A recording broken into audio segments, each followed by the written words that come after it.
El sol caía implacable sobre el desierto de Sonora. Era mediados de 1885, y la guerra entre el gobierno mexicano y las tribus apaches había dejado una estela de sufrimiento en ambos lados de la frontera. La tierra reseca se extendía hasta Billings, donde alcanzaba la vista, con cactus y mezquites, como únicos testigos del paso del tiempo en aquella región indómita. Miguel Sánchez, un comerciante de Hermosillo, avanzaba en su carreta por un camino polvoriento. A su lado, su esposa Rosario sostenía a un pequeño niño de apenas 3 años, Tomás, que dormía ajeno al drama que vivían sus padres. El rostro de Rosario mostraba señales de una enfermedad que la consumía día a día, mientras que los ojos de Miguel reflejaban la desesperación de un hombre acorralado por las deudas y la mala fortuna. «Ya no puedo más, Miguel», susurró Rosario entre toses. «La fiebre no me deja. No llegaremos a Tucson así». Miguel apretó las riendas con fuerza. Habían vendido todo lo que tenían en Hermosillo después de que su tienda quebrara. Con lo poco que les quedaba, pretendían cruzar a territorio estadounidense para empezar de nuevo, pero el viaje estaba resultando más difícil de lo que habían calculado. Las provisiones escaseaban y el agua era cada vez más escasa. «Aguanta un poco más», respondió Miguel, aunque sabía que las posibilidades de llegar todos con vida eran mínimas. «Esta noche acamparemos cerca del ojo de agua que nos mencionó el arriero». Cuando llegaron al pequeño manantial, Rosario ya deliraba por la fiebre. Miguel improvisó un campamento mientras el pequeño Tomás jugaba con unas piedras, inconsciente de la tragedia que se avecinaba. Esa noche, mientras Tomás dormía, Miguel y Rosario mantuvieron una dolorosa conversación a la luz de la fogata. «No sobreviviré a este viaje», dijo Rosario con una claridad que sorprendió a su esposo. «Y tú no podrás cuidar a Tomás solo, sin dinero, sin rumbo. No digas eso, mujer. Llegaremos a Tucson y...» «Escúchame», lo interrumpió ella. «Mi hermana Clara vive en Tucson desde hace 5 años. Si llegas con ella, cuidará de Tomás, pero debes llegar rápido y conmigo enferma y el niño tan pequeño, nunca lo lograrás». Miguel comprendió con horror lo que su esposa estaba insinuando. «¿Qué quieres decir? No podemos abandonar a nuestro hijo». «No es abandonarlo», respondió Rosario tomando su mano. «Es darle una oportunidad. Los colonos pasan por este camino cada semana. Alguien lo encontrará y lo llevará a un lugar seguro, quizás a la misión de San Xavier. Los padres cuidarán de él». «Es una locura», exclamó Miguel. «Morirá solo en el desierto». «Moriremos todos si seguimos así», respondió ella con la serenidad de quien ha aceptado su destino. «Deja provisiones suficientes y una nota explicando quién es. Confía en Dios, Miguel». Miguel no durmió esa noche. Contempló a su hijo dormido mientras las lágrimas corrían por sus mejillas. Al amanecer, tomó una decisión que lo atormentaría el resto de su vida. Preparó un pequeño refugio bajo un mezquite, cerca del manantial. Dejó agua, tortillas, carne seca y una manta. Escribió una nota en un trozo de papel. «Este niño es Tomás Sánchez. Sus padres buscan a su tía Clara Mendoza en Tucson. Por favor, ayúdenlo». Cuando Tomás despertó, su padre lo abrazó con fuerza. «Volveré por ti, hijo mío», le dijo, sabiendo que era una mentira. «Quédate aquí jugando, no te alejes del agua». El niño, acostumbrado a obedecer, asintió sin comprender. Miguel regresó a la carreta donde Rosario lloraba en silencio. Sin mirar atrás, fustigó a los caballos y se alejó, llevándose consigo el corazón destrozado. Tomás esperó pacientemente durante horas. Jugó con las piedras, bebió agua del manantial y comió un poco de las provisiones. Cuando el sol comenzó a caer, llamó a sus padres, pero nadie respondió. El miedo empezó a apoderarse de él, mientras la oscuridad envolvía el desierto. Los coyotes aullaron a lo lejos. Tomás se acurrucó bajo el mezquite, temblando de miedo y frío a pesar de la manta. Las lágrimas corrían por sus mejillas mientras llamaba a su madre una y otra vez. Fue entonces cuando una figura emergió de las sombras, alto, de complexión enfuerte, con el cabello negro y largo adornado con una cinta roja. Vestía un pantalón de cuero, camisa de algodón y mocasines. Un rifle colgaba de su hombro. Era Naiche, un guerrero apache de la banda Chiricahua que recorría el territorio en busca de provisiones. Naiche se detuvo al escuchar el llanto del niño. Con cautela se acercó al mezquite. Sus ojos, acostumbrados a la oscuridad, distinguieron la pequeña figura de Tomás. Frunció el ceño, confundido. Un niño blanco solo en el desierto. Debía ser una trampa de los soldados. Observó los alrededores con desconfianza, pero no había señales de emboscada. Se acercó más y vio las provisiones, la nota arrugada, en el suelo.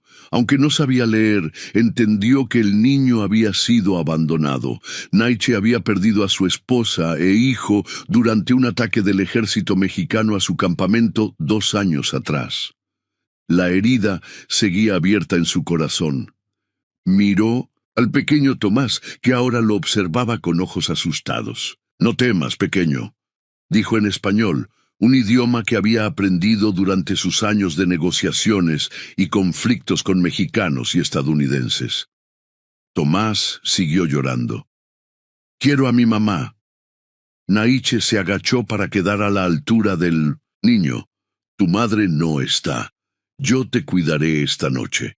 El guerrero encendió una pequeña fogata y compartió con Tomás un poco de carne seca que llevaba consigo. Le habló con voz suave, en una mezcla de español y palabras apaches, hasta que el niño dejó de llorar. «¿Cómo te llamas?», preguntó.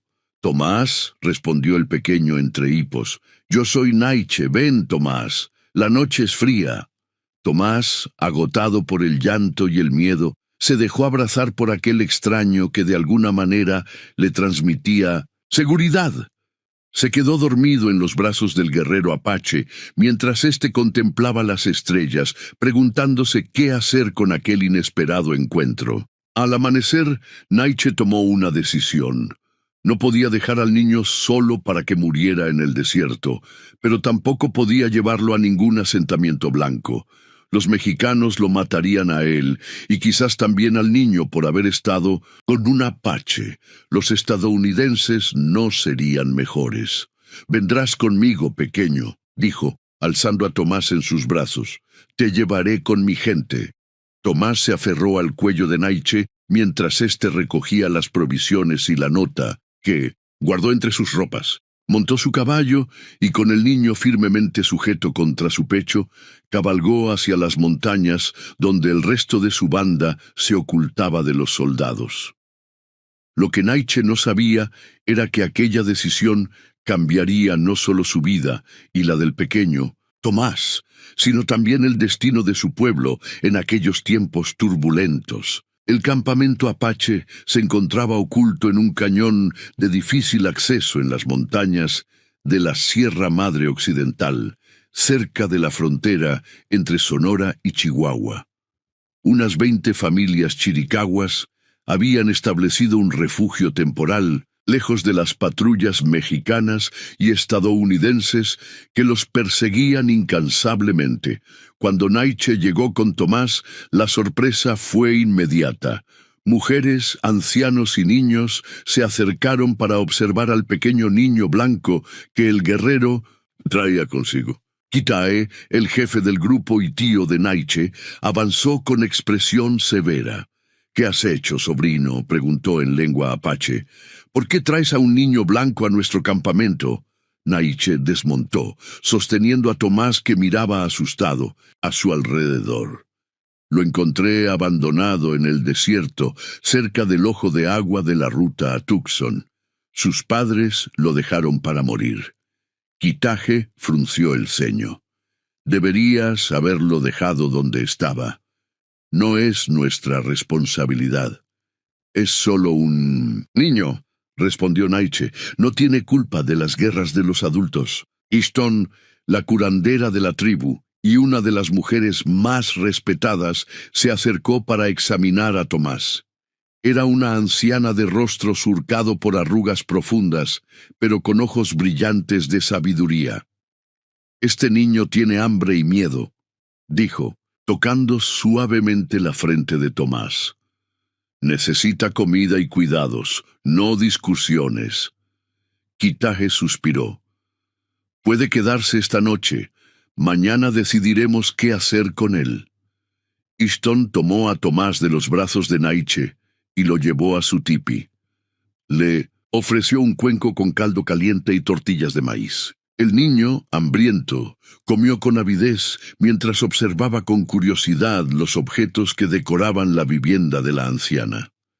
«¿Dónde está mi papá?», preguntó Tomás cuando terminó de comer. Ishton intercambió una mirada con Naiche, que permanecía en la entrada del tipi. «Tu padre no está aquí, pequeño, pero nosotros te cuidaremos por ahora». Esa noche, el Consejo de Ancianos se reunió para discutir el destino del niño. Algunos querían llevarlo a la misión más cercana, otros sugerían utilizarlo como moneda de cambio en futuras negociaciones con los blancos. Naiche escuchaba en silencio, sintiendo una inexplicable conexión con aquel pequeño que había encontrado en el desierto. «Yo me haré cargo de él», dijo finalmente, interrumpiendo las discusiones. «Lo criaré como mi hijo».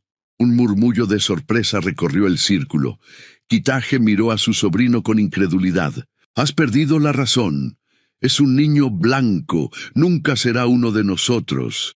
Mi esposa y mi hijo fueron asesinados por soldados mexicanos», respondió Naiche con voz firme. «Este niño fue abandonado por los suyos. Ambos hemos perdido nuestra familia. El destino nos ha unido».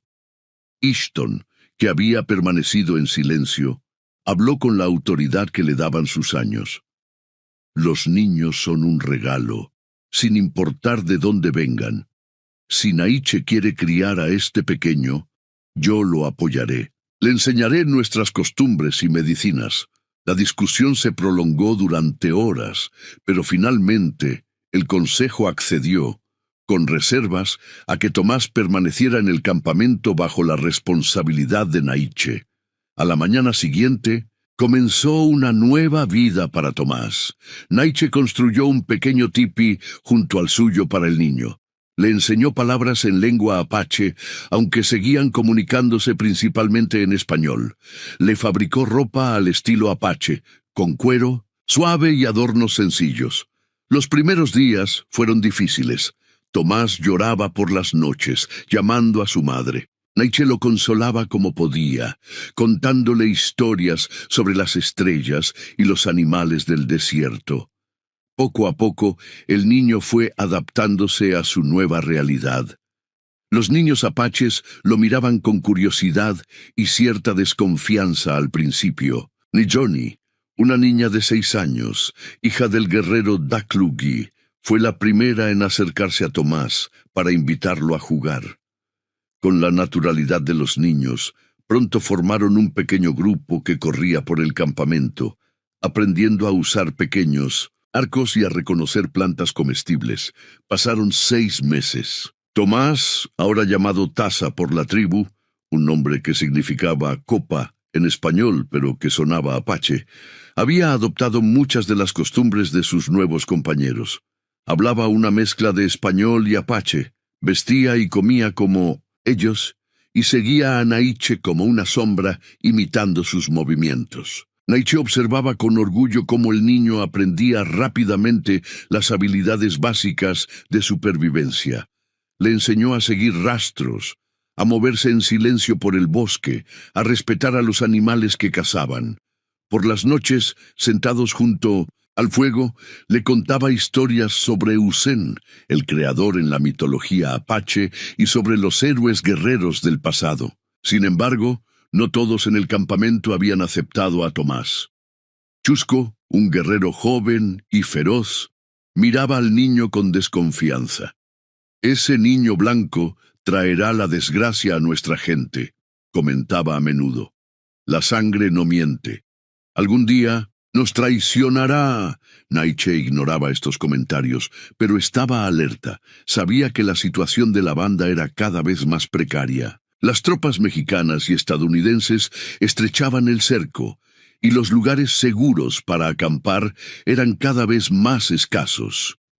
Un día, mientras Naiche enseñaba a Tomás a fabricar una pequeña lanza, Daklugi regresó al campamento con noticias alarmantes. «Soldados mexicanos», anunció, desmontando de su caballo. «Un destacamento grande, a menos de un día de camino. Vienen hacia aquí». El campamento se movilizó rápidamente. Las mujeres comenzaron a desmontar los tipis mientras los hombres preparaban las armas y aseguraban los caballos. Naiche corrió hacia su tienda, donde Tomás jugaba con unas piedras de colores que Ishton le había regalado. «Debemos irnos, Taza», dijo, recogiendo sus pocas pertenencias.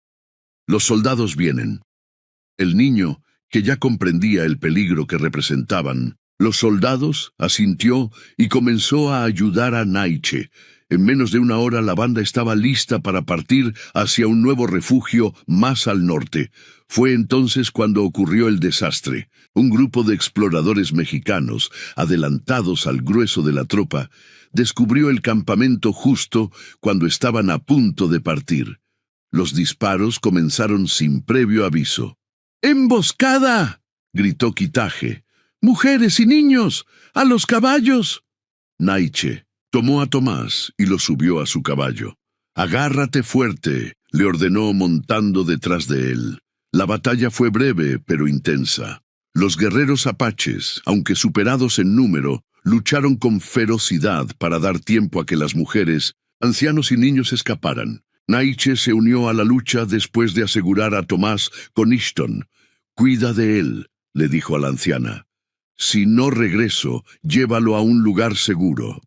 Ishton asintió, sujetando al niño con firmeza mientras cabalgaba hacia el norte, seguida por otras mujeres y niños. Naiche y los demás guerreros lograron contener a los soldados el tiempo suficiente para que los no combatientes se alejaran. Cuando consideraron que la distancia era segura, se dispersaron en diferentes direcciones para confundir a sus perseguidores. Herido en el hombro por una bala, Naiche cabalgó durante horas hasta llegar al punto de reunión acordado, un pequeño valle oculto entre montañas escarpadas. Allí encontró a la mayoría de su gente a salvo, incluyendo a Ishton y Tomás. El niño corrió hacia él en cuanto lo vio llegar. «Naiche, estás sangrando». Naiche desmontó con dificultad y abrazó a Tomás. «No es nada, pequeño guerrero, una herida menor». Ishton se acercó para examinar la herida. «La bala atravesó limpiamente. Necesitarás medicina, pero vivirás». Mientras la curandera preparaba un emplasto de hierbas, Naiche miró a su alrededor. Habían perdido 3 guerreros en la emboscada, y varias familias aún no habían llegado al punto de reunión. Entre los ausentes estaba Kitaje. «¿Dónde está mi tío?», preguntó a Daklugi, que acababa de llegar. La expresión sombría del guerrero fue respuesta suficiente. «Cayó protegiendo nuestra retirada. Murió como un verdadero jefe, con honor». Un silencio pesado cayó sobre el grupo. Kitaje había sido su líder y guía durante años. Su muerte era un golpe devastador para la moral de la banda. Esa noche, mientras Ishton atendía a los heridos, los guerreros supervivientes se reunieron para decidir el próximo paso. Por tradición, el liderazgo debería pasar a un pariente cercano del jefe fallecido, lo que colocaba a Naiche como el sucesor natural. «Naiche debe ser nuestro nuevo jefe», dijo Daklugie. «Es el sobrino de Kitaje, un guerrero valiente y sabio». Varios asintieron, pero Chusco se adelantó con expresión desafiante. «Naiche ha traído a un niño blanco entre nosotros. Su juicio está nublado por sentimientos que nos ponen en peligro». El niño no tuvo nada que ver con la emboscada. respondió Daklugi. Los soldados nos habrían encontrado de todas formas. La discusión se acaloró. Finalmente, Ishton intervino. Naiche tiene el corazón y la sabiduría para liderarnos. El niño Tassa es ahora uno de nosotros, sin importar el color de su piel. Si seguimos divididos, los soldados acabarán con todos. Sus palabras trajeron calma al grupo. Uno a uno, los guerreros expresaron su apoyo a Naiche, incluso Chusco, aunque a regañadientes. Cuando Naiche regresó al pequeño fuego donde Tomás esperaba, el niño lo miró con ojos llenos de preocupación. «¿Estás triste? ¿Por tu tío?», preguntó. Naiche asintió sentándose junto a él. Era un gran hombre, un jefe sabio. «Ahora tú eres el jefe». La pregunta sorprendió a Naiche. «Sí, pequeño. Ahora tengo que cuidar de toda nuestra gente». Tomás permaneció en silencio un momento, procesando la información. Luego, con la inocencia propia de su edad, dijo: «Yo te ayudaré. Seré un buen hijo para ti». Naiche sintió una emoción profunda ante aquellas palabras. Por primera vez, desde la muerte de su familia, una calidez familiar llenó su corazón. Abrazó a Tomás, su hijo adoptivo, mientras tomaba conciencia del peso de su nueva responsabilidad.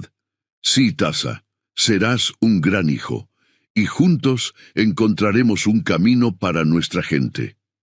Esa noche, bajo las estrellas del desierto, un guerrero, apache y un niño blanco abandonado sellaron un pacto que trascendería la sangre y las diferencias culturales. Una nueva familia había nacido de las cenizas del dolor y la pérdida, en medio de una guerra que parecía no tener fin.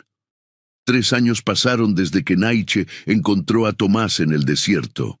El niño, ahora de 6 años, se había convertido en un miembro más de la banda apache. Hablaba la lengua chiricahua con fluidez, aunque mantenía el español que Naiche se aseguraba de practicar con él regularmente. «Nunca debes olvidar de dónde vienes», le decía a menudo. «Conocer 2 mundos te hará más fuerte, no más débil». La vida de la banda había cambiado dramáticamente bajo el liderazgo de Naiche. Comprendiendo que la resistencia armada contra los ejércitos mexicano y estadounidense era un camino sin salida, había optado por una estrategia de movilidad constante y evasión. Se alejaron de las rutas conocidas, adentrándose en territorios más remotos de la Sierra Madre, donde las tropas rara vez se aventuraban. Aquel día de verano de 1888, el campamento temporal se había establecido cerca de un pequeño arroyo rodeado de pinos. Los niños, incluido Tomás, jugaban a cazar pequeñas lagartijas mientras las mujeres preparaban la comida. Naiche observaba a su hijo adoptivo desde la entrada de su tipi, donde discutía con Daklugi y otros guerreros. «Los alimentos escasean», comentaba Daklugi. «La caza es cada vez más difícil en estas montañas. Y el invierno se acerca», añadió Natsili, otro guerrero. «Necesitamos provisiones». Naiche asintió, consciente del dilema. «Podríamos acercarnos a la misión de San Lorenzo para comerciar. El padre Jiménez siempre ha sido justo con nosotros». Chusco, que seguía siendo una voz crítica, aunque ya no desafiaba abiertamente la autoridad de Naiche, intervino: «¿Y si es una trampa? Las últimas noticias hablaban de más soldados en la región». «Enviaremos exploradores primero», respondió Naiche. Si hay peligro, buscaremos otro camino». La conversación fue interrumpida por gritos de alarma. Tomás corría hacia ellos, seguido por Nishoni, la niña que se había convertido en su mejor amiga. «¡Naiche! ¡Naiche!», gritaba el niño, claramente alterado. «Jinetes vienen por el cañón». Los guerreros se pusieron en pie de inmediato, tomando sus armas. Naiche sujetó a Tomás por los hombros. «¿Cuántos? ¿Viste si eran soldados?». No son soldados, respondió Tomás recuperando el aliento. No llevan uniformes, son 4 hombres en caballos cansados. Nietzsche intercambió una mirada con Daclugie. «Quédate con las mujeres y los niños», ordenó a Tomás. Luego se dirigió a los guerreros. «Vamos a ver quiénes son estos visitantes». 6 guerreros apaches, incluyendo a Nietzsche, se desplazaron silenciosamente entre los árboles hasta tener a la vista el cañón por donde aparecerían los jinetes. Efectivamente, 4 hombres avanzaban lentamente, sus caballos mostrando signos de agotamiento. No parecían soldados, sino civiles. 2 de ellos vestían como vaqueros mexicanos, mientras que los otros 2 llevaban ropas más propias de comerciantes o colonos. «Podría ser una avanzada», susurró Chusco. «Quizás buscan nuestro campamento».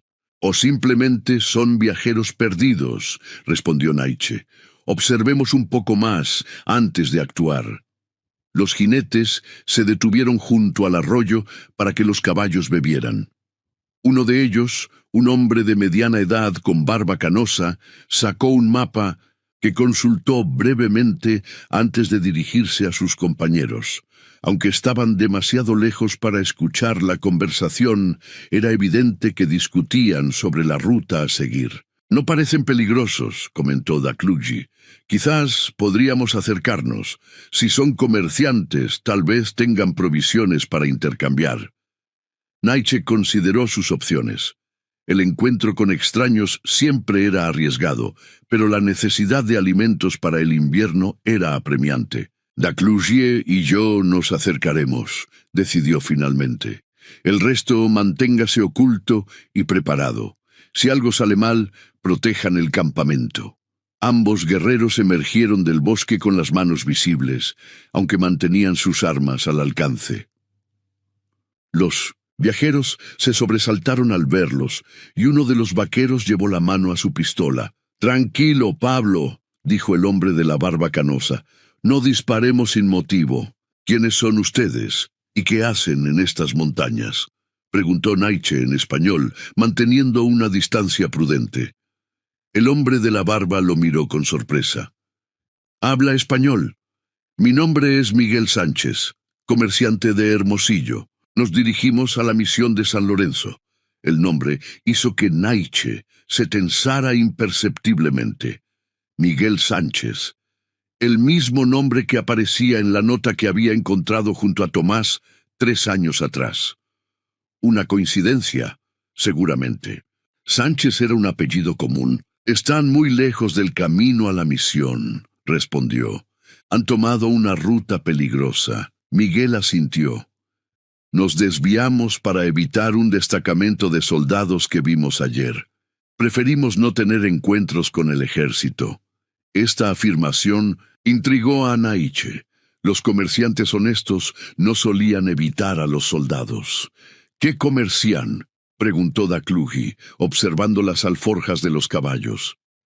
«Tenemos mantas, herramientas, algo de café y azúcar», respondió Miguel. «Nada valioso, la verdad.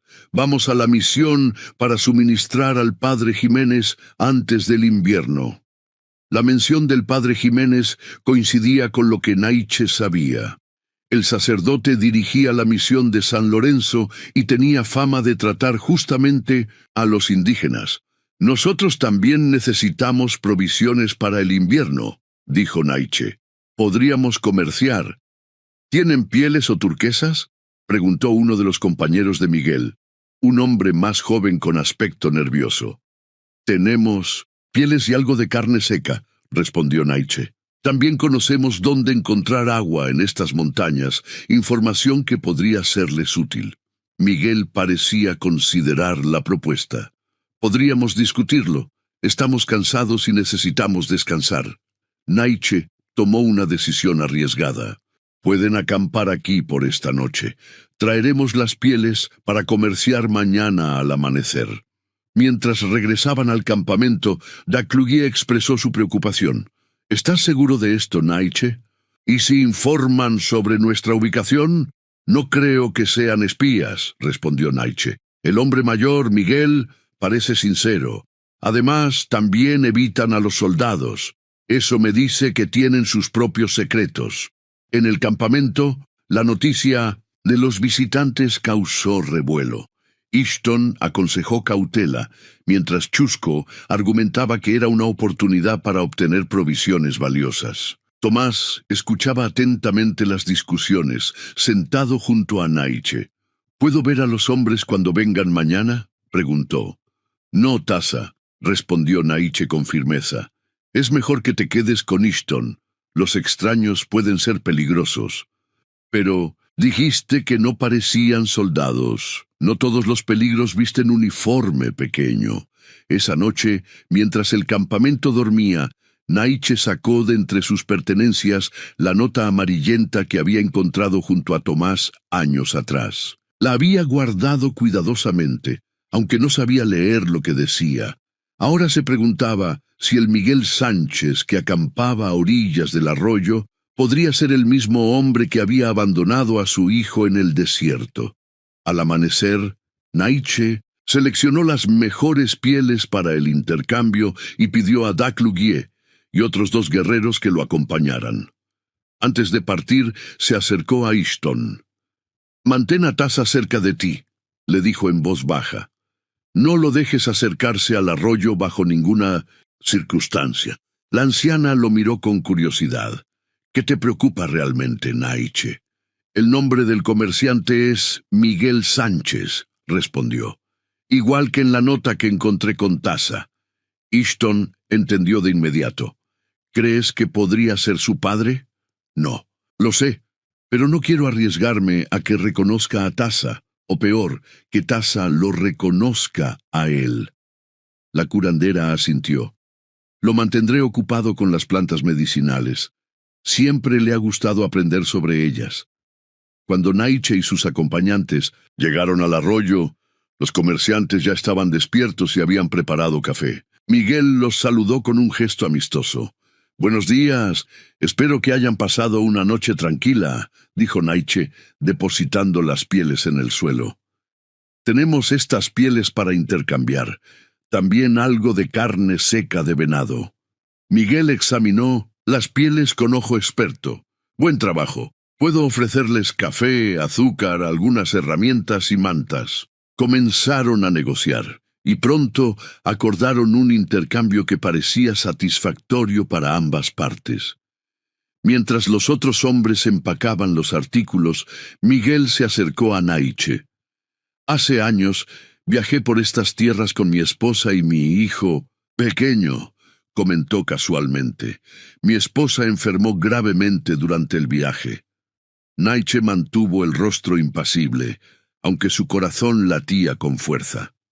«Estas montañas pueden ser duras para quienes no están acostumbrados». «Perdí a mi esposa», continuó Miguel, con la mirada perdida en el horizonte, «y tomé una decisión terrible, la peor de mi vida». «¿Qué decisión?», preguntó Naiche, aunque ya sospechaba la respuesta. «Abandoné a mi hijo para poder llegar más rápido a buscar ayuda», respondió Miguel, con la voz quebrada por la emoción. «Lo dejé cerca de un ojo de agua, con provisiones y una nota. Pensé que alguien lo encontraría y lo llevaría a la misión, o que yo podría volver por él. ¿Y qué pasó?». Naiche mantenía un tono neutro, aunque sentía una mezcla de compasión y rabia hacia aquel hombre. «Nunca pude regresar. Mi esposa murió al día siguiente. Yo caí enfermo también. Cuando finalmente me recuperé, volví al lugar, pero mi hijo ya no estaba. Solo había rastros de que alguien había estado allí». Miguel se secó una lágrima. «Desde entonces viajo por estas tierras cada vez que puedo, preguntando en misiones y asentamientos. Nadie ha visto a un niño como el que describo». Naiche guardó silencio por un momento, considerando cuidadosamente sus palabras. «¿Cómo se llamaba tu hijo?» «Tomás», respondió Miguel. «Tendría unos 6 años ahora. A veces sueño con cómo sería si aún vive». La confirmación golpeó a Naiche como un puño. Este hombre era sin duda el padre biológico de Tasa, un padre que lo había abandonado, pero que ahora lo buscaba. ¿Debía decirle la verdad? ¿Tenía derecho a llevarse a Tasa después de lo que había hecho? Los niños son sagrados para nuestro pueblo, dijo finalmente. Nunca abandonamos a nuestros pequeños, sin importar las circunstancias. Miguel bajó la mirada, avergonzado. Lo sé. Lo que hice es imperdonable. Solo espero que alguien bueno lo haya encontrado. ¿Y si lo encontraras?, preguntó Nietzsche. ¿Qué harías? Le pediría perdón de rodillas. Le explicaría que nunca pasó un día sin que pensara en él. Y le rogaría que me diera la oportunidad de ser su padre nuevamente. Las palabras sonaban sinceras, pero Nietzsche sabía que la realidad era más compleja. Taza era ahora un niño apache en muchos sentidos. Había encontrado una familia, amigos y un lugar en la tribu. Llevarlo de vuelta al mundo de los blancos podría ser tan traumático como su abandono inicial. «Debo pensar en esto», dijo Nietzsche, recogiendo las provisiones intercambiadas. «Tal vez podamos hablar más tarde». Regresó al campamento con la mente turbada. Daglugie notó su preocupación. «¿Qué sucede, hermano? El intercambio fue bueno». «El hombre Miguel es el padre de Taza», respondió Nietzsche en voz baja. «Me ha contado la historia, aunque no sabe que yo tengo a su hijo». Daglugie se detuvo en seco. «¿Estás seguro?» «Completamente. Los detalles coinciden. ¿Qué piensas hacer?» Nietzsche suspiró. «No lo sé. Taza es mi hijo ahora. Lo he criado, lo he protegido, le he enseñado nuestros caminos. Pero la sangre es la sangre», dijo Daglugie. «Entre nuestra gente respetamos los lazos familiares». «Lo sé, por eso estoy dividido». Al llegar al campamento, Nietzsche buscó a Tomás. Lo encontró con Ishton, aprendiendo a reconocer plantas medicinales. El niño corrió hacia él en cuanto lo vio. «Nietzsche, ¿cómo fue el intercambio? ¿Conseguiste cosas buenas?» Nietzsche sonrió, revolviendo el cabello del pequeño. «Sí, Taza, tendremos suficiente para el invierno». Observó al niño mientras éste examinaba con entusiasmo las herramientas y provisiones obtenidas. En 3 años, Tomás se había convertido en una parte esencial de su vida. La idea de perderlo le resultaba insoportable. Esa tarde, mientras Tomás jugaba con los otros niños, Nietzsche se reunió con Ishton y Daglugie para discutir la situación. «El hombre sigue buscando a su hijo después de 3 años», comentó Daglugie. «Eso dice algo sobre él. O simplemente busca aliviar su culpa», respondió Nietzsche. Ishton, que había permanecido en silencio, habló con la sabiduría de sus años. «El niño tiene derecho a conocer su origen, pero también tiene derecho a elegir su camino. Es muy pequeño para entender», objetó Nietzsche. «Los niños entienden más de lo que creemos», respondió la anciana. «Taza conoce 2 mundos ahora. Quizás ese sea su destino, ser un puente entre ellos». Nietzsche reflexionó sobre las palabras de Ishton. La idea de que Tomás pudiera servir como intermediario entre apaches y blancos era interesante, pero también peligrosa. «¿Y si su padre quiere llevárselo?», preguntó. «¿Tienes miedo de perder a tu hijo o de que tu hijo pierda su nuevo hogar?», preguntó Ishton con perspicacia. La pregunta dio en el blanco. Nietzsche comprendió que su reticencia nacía tanto del amor paternal como del temor a que Tomás fuera arrancado de la vida que ahora conocía. «Ambas cosas», admitió. «Entonces habla con el hombre», sugirió Ishton. «Conócelo mejor antes de decidir, y recuerda que lo más importante es lo que sea mejor para Taza». Esa noche Nietzsche regresó al campamento de los comerciantes. Miguel estaba sentado junto al fuego, contemplando las llamas con expresión melancólica. «¿Puedo acompañarte?», preguntó Nietzsche. Miguel asintió. «Por supuesto, agradezco la compañía». Se sentaron en silencio por un momento, escuchando el crepitar del fuego y los sonidos nocturnos del bosque. «He estado pensando en tu historia», dijo finalmente Nietzsche. «Sobre tu hijo. Cada día pienso en él», respondió Miguel. «En sí sobrevivió, en quien lo encontró. Me atormenta imaginar que murió solo en el desierto». «¿Qué harías si lo encontraras ahora?», preguntó Naiche. Han pasado 3 años. Ya no es el mismo niño que dejaste. Miguel consideró la pregunta. No lo sé. Quisiera recuperar el tiempo perdido, pero sé que es imposible. Solo espero que esté bien, que sea feliz. ¿Y si fuera feliz con otra familia? ¿Con personas diferentes a ti? Si está a salvo y es... Amado, eso es lo que importa, respondió Miguel. Aunque me partiría el corazón no ser parte de su vida, su bienestar es lo primero. Naiche estudió el rostro del hombre, buscando signos de falsedad, pero solo encontró dolor sincero y arrepentimiento. «Tengo algo que mostrarte», dijo finalmente, sacando la nota amarillenta. «¿Reconoces esto?» Miguel tomó el papel con manos temblorosas. A la luz del fuego, leyó las palabras que él mismo había escrito 3 años atrás. Sus ojos se llenaron de lágrimas. ¿Dónde encontraste esto? Junto a un niño abandonado cerca de un ojo de agua, hace 3 años, respondió. Naiche, observando atentamente la reacción de Miguel. «Tomás».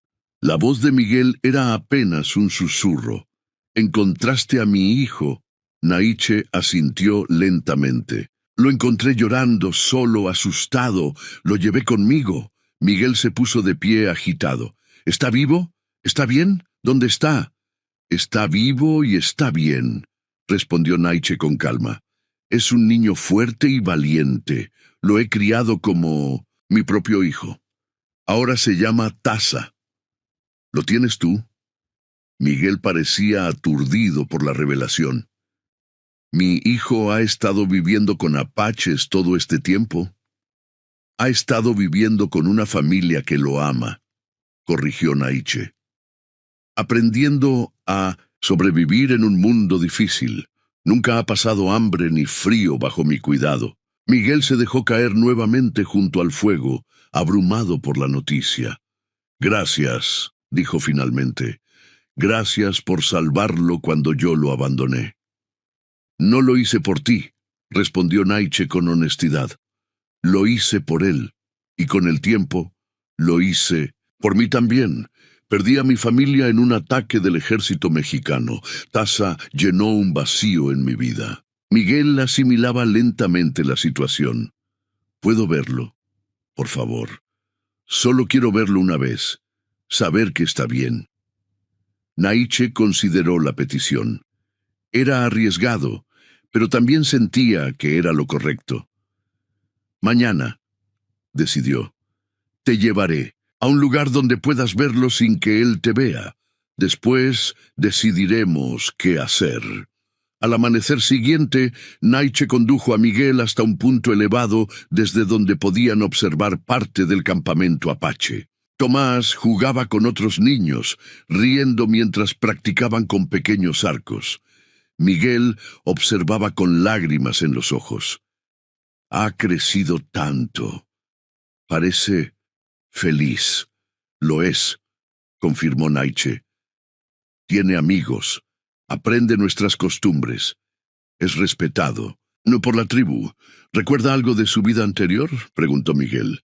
«Al principio lloraba por su madre. Con el tiempo, esos recuerdos se han ido desvaneciendo.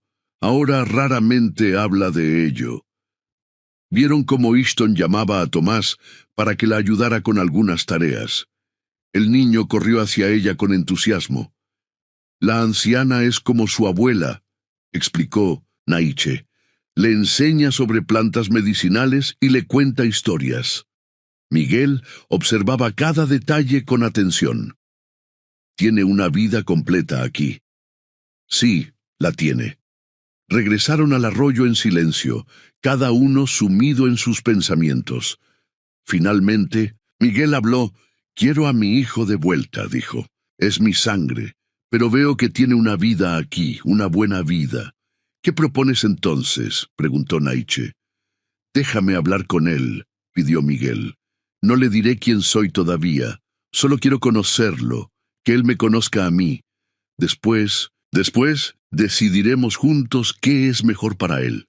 Naiche consideró la propuesta. Era razonable y mostraba respeto tanto por Tomás como por la vida que había construido con los apaches. De acuerdo, concedió finalmente. Puedes venir al campamento como amigo. Te presentaré como un comerciante que conoce muchos lugares y personas. Podrás hablar con Taza y conocerlo mejor. Gracias, respondió Miguel con sinceridad. Es más de lo que merezco. Esa tarde Naiche llevó a Miguel al campamento. Había hablado previamente con los guerreros y ancianos, explicando la situación. Algunos, como Chusco, se habían opuesto, pero la mayoría respetó la decisión de Naiche como jefe. Tomás estaba ayudando a reparar una tienda cuando vio acercarse a Naiche con el extraño. Curioso, se aproximó. «Taza», dijo Naiche, «este es Miguel, un comerciante que conoce muchas tierras y personas. Estará con nosotros unos días». Tomás observó al hombre con interés infantil. «¿Has visto muchos lugares?» Miguel se agachó para quedar a la altura del niño, con el corazón latiéndole con fuerza. «Sí, pequeño. He viajado desde Hermosillo hasta Tucson y muchos lugares intermedios». «¿Conoces Hermosillo?», preguntó Tomás. «Naiche dice que yo nací cerca de allí». Miguel intercambió una mirada con Naiche. «Sí, conozco Hermosillo muy bien. Es una ciudad bonita, con casas de adobe y una gran iglesia». Durante los días siguientes, Miguel pasó tiempo con Tomás, contándole historias sobre las ciudades y pueblos que había visitado. Le enseñó canciones en español que el niño nunca había escuchado y le habló sobre las costumbres de los mexicanos. Tomás, naturalmente curioso, disfrutaba de estas conversaciones. En ocasiones, algo en las palabras o gestos de Miguel parecía despertar recuerdos olvidados, haciendo que el niño se quedara pensativo, como intentando descifrar un acertijo en su mente. Una tarde, mientras Tomás mostraba a Miguel cómo fabricar pequeñas flechas, el niño preguntó: «¿Por qué me miras así a veces? Como si me conocieras». La pregunta tomó por sorpresa a Miguel. «Tienes ojos inteligentes», respondió después de un momento. «Me recuerdas a alguien que conocí hace tiempo». «¿A quién?». Miguel dudó, mirando a Naiche que observaba a cierta distancia, a un niño que era muy importante para mí. Tomás asintió, aceptando la respuesta, y continuó con su tarea. Pero la semilla de la curiosidad había sido plantada. Esa noche Naiche y Miguel hablaron mientras el campamento dormía. «Está confundido», dijo Naiche. «Siente que hay algo familiar en ti, aunque no sabe qué». «Es un niño inteligente», respondió. «Miguel, se parece mucho a su madre en eso». «¿Qué piensas hacer ahora?», preguntó Naiche. «Has pasado varios días con él». Miguel suspiró. «Lo he pensado mucho. Veo que tiene una buena vida aquí. Es respetado, tiene amigos, aprende cosas valiosas. Si me lo llevara a vivir conmigo, perdería todo eso. Pero seguiría siendo su padre», señaló Naiche. «Un padre que lo abandonó», respondió Miguel con amargura. «Tú nunca lo has abandonado. Tú eres su verdadero padre ahora, Naiche». Las palabras sorprendieron al guerrero apache. «¿Qué estás diciendo?». «Que no voy a reclamar a Tomás», respondió Miguel con firmeza. «No tengo derecho a arrancarle la vida que ha construido aquí, pero quisiera poder verlo de vez en cuando, saber que está bien. Quizás algún día, cuando sea mayor, contarle la verdad». Naiche asintió lentamente, respetando la difícil decisión que Miguel había tomado. «Las puertas de nuestro campamento estarán abiertas para ti. Puedes visitarnos cuando pases por estas montañas». «Hay algo más», añadió Miguel. «Tengo una pequeña granja cerca de la misión de San Lorenzo. Si algún día los tiempos se vuelven demasiado difíciles para tu gente, o si Taza quisiera conocer más sobre su otro mundo, siempre habrá un lugar para ustedes allí». La oferta era generosa, y Naiche la reconoció como tal. «Gracias, lo recordaré». Al día siguiente, Miguel se preparó para partir con sus compañeros. Tomás corrió a despedirse. «¿Volverás a visitarnos?», preguntó el niño. Miguel se agachó y, con el permiso silencioso de Naiche, abrazó a su hijo biológico por primera vez en 3 años. Sí, Taza, volveré. Y quizás algún día, cuando seas mayor, tendremos una larga conversación. Tomás correspondió al abrazo, sintiendo una extraña familiaridad que no podía explicar. Cuando Miguel montó su caballo, el niño corrió hacia Naiche y se situó a su lado, tomándole la mano. El gesto no pasó desapercibido para Miguel, quien sonrió con una mezcla de tristeza y aceptación. «Cuida bien de él», dijo a Naiche. «Con mi vida», respondió el guerrero apache. Mientras los comerciantes se alejaban, Tomás miró a Naiche con curiosidad. «¿Por qué estás triste, padre?» Era la primera vez que Tomás lo llamaba padre en español, en lugar de usar su nombre. Naiche sintió que algo se cerraba y abría simultáneamente en su corazón. «No estoy triste, hijo mío», respondió apretando suavemente la mano del niño. «Estoy agradecido. ¿Por qué?» «Por ti, por el camino que hemos recorrido juntos y por el que aún nos queda por delante».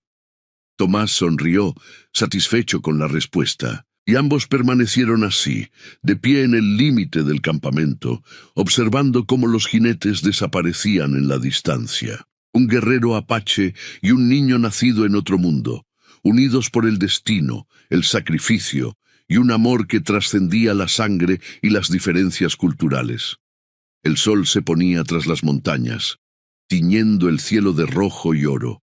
Las sombras se alargaban sobre el campamento mientras la vida continuaba su curso. Una vida difícil, en tiempos turbulentos, pero también una vida rica en significado, en conexiones humanas profundas que sobrevivían incluso a las mayores adversidades. Y en ese momento, tanto Naiche como el distante Miguel comprendieron una verdad universal: que la familia no siempre es cuestión de sangre, sino de quién está dispuesto a sostenerte cuando más lo necesitas, de quién elige amarte día tras día, incluso cuando el camino se vuelve difícil. Para Tomás, que algún día conocería toda la verdad sobre su origen y las decisiones que habían moldeado su destino, este sería el más valioso de los aprendizajes, que a veces el mayor acto de amor es dejar ir, y otras veces es aferrarse con todas tus fuerzas a lo que el destino ha puesto en tus manos.